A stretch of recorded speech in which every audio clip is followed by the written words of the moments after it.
from there. That sounds great. I already see the first question is how to start learning creature animation. Take Eddie's course on creature animation at Griffin Animation Academy.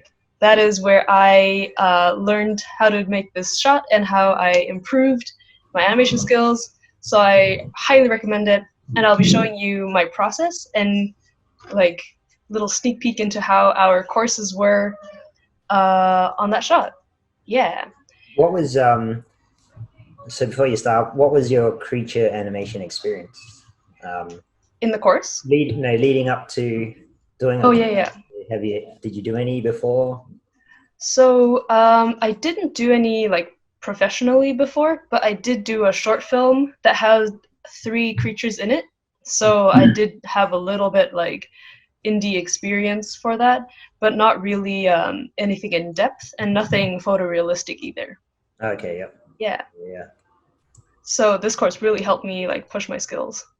nice. Yeah. And I'm Alisha Steinberger, and I'm the maker of the shot Tigress and Butterfly, which I will present to you right now.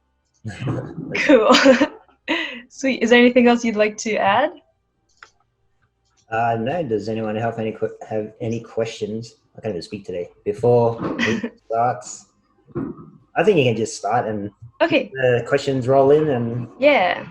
Sounds good. yeah. Oh, can you make me a host again so I Oh, can didn't I? share? Sorry, my bad. Can I trust you? Okay. Awesome. Thank you. And click the optimize video. Yeah. Got it. Okay. Perfect. So, I'll be presenting to you my shot and the progress of how I made Tigress and Butterfly. If I can get this thing to work. Cool. So I'll show the shot to you just in case anyone hasn't seen it.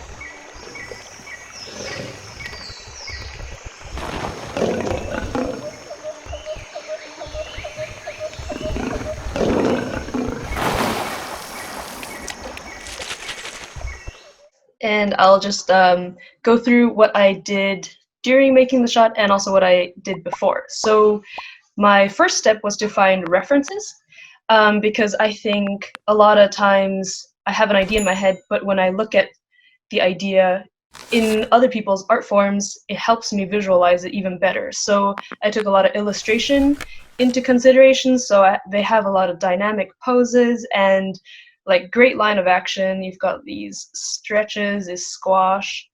It's even good to look at like anatomy of the creature you're working on, or like for me it was the tiger. So I looked a little bit at the anatomy, but I didn't go really in depth in there. But I feel like if I wanted to do even more realistic animation, I definitely should look at more anatomy studies, like muscle, bones, and stuff, just to get the proper movement into my creature. So I took a lot of reference from illustrations, as you can see, a lot of great poses, and I love how they draw these strong felines in their different, like in action and while resting. It's really cool. Like you have all these great shapes in here, and I really wanted to get it like nice shapes into my animation. Like you can see here is like a triangle shape, and sculptures is really great, I think, because you can see a lot of volume. You can see where the muscles bulge out, where there's maybe some fat coming out, or like where the weight lies in the creature, so where the center of gravity is, which is like the sculpture can only stand if it has a really sturdy COG. And you can see how this nice like C curve here as well, the other way around, is like really beautiful stuff. And of course, you can also take great references from photos from real cats in the wild. I don't know why I took so many taxidermists, but definitely take some from real life as well. And then last but not least, of course, a lot of video reference. So this is all the references I used for my shot, and you can see where I drew a lot of inspiration from. Most of them are big cats. Some are obviously not. There's, I think, some small cats and some dogs and some horses in there. I kind of just tried to find what I could.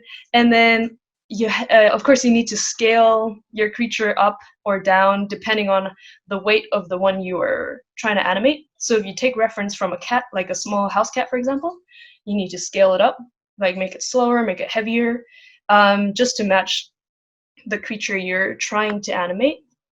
For me, it was the tiger.